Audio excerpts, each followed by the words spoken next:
Hello mga best friend. So for today's video, wala akong ipapabudol sa inyo. Papaglawayin ko kayo. Jealous.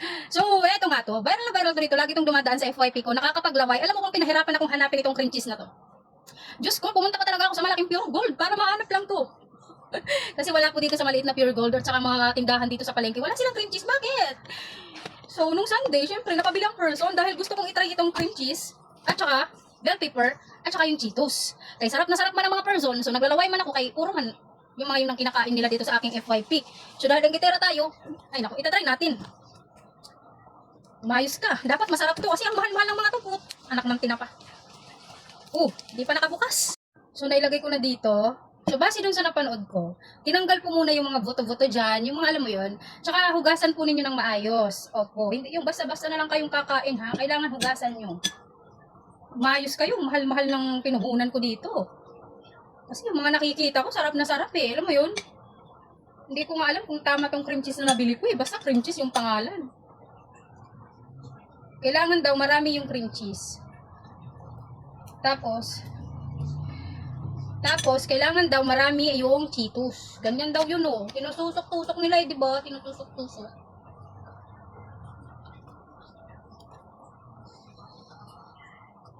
Ang hirap ipasok.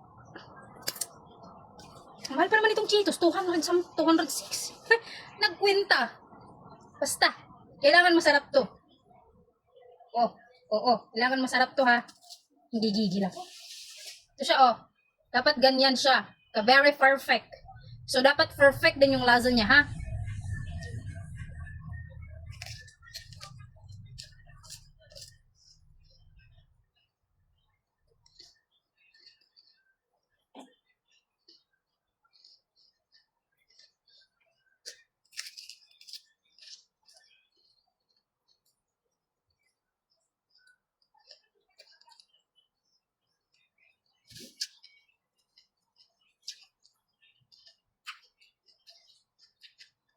Tumutusok yung ano, ang tulis, ang talas pala dito sa ngala-ngala.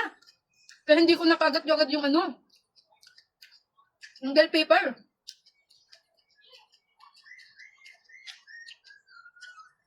Siguro sa mga ibang lahi, kasi yung mga bell pepper nila di ba walang lasa. Sa atin kasing Pinoy, I mean dito sa Pilipinas, may lasa po talaga yung bell pepper natin para siyang mapait. Na hindi mo maintindihan yung lasa. Kaya, isa pa. Lang ha. Tumutusok kasi sa ngalang-ngala. Uy.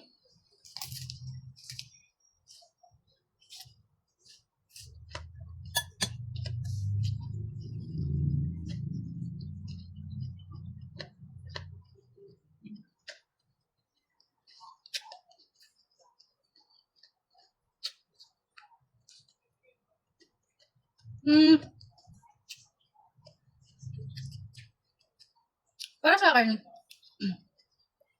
hindi naman siya ganun ka-sarap at hindi rin naman siya ganun ka-hindi masarap. Kasi yung nalalasahan ko, yung bell pepper at saka yung Cheetos. So, sabi ko nga kanina, yung bell pepper natin dito sa Pilipinas, may lasa, parang mapait na iwan. So, para sa akin sa ganitong food, mga 1 of 7. 7, mga 7 lang. Hindi abot ng 10. Kasi hindi naman masarap eh.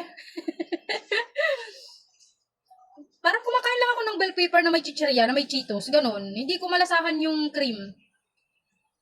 Or wala lang lasa tong cream na nabili ko. So yun lang for today's video. Huwag ka nang magpabudol, hindi siya masarap. Okay? So mayroon din pala ako ditong pipino, nilagyan ko din. Kasi parang may napanood din ata ako nun, na nilagyan din ng ganito. Ito try natin.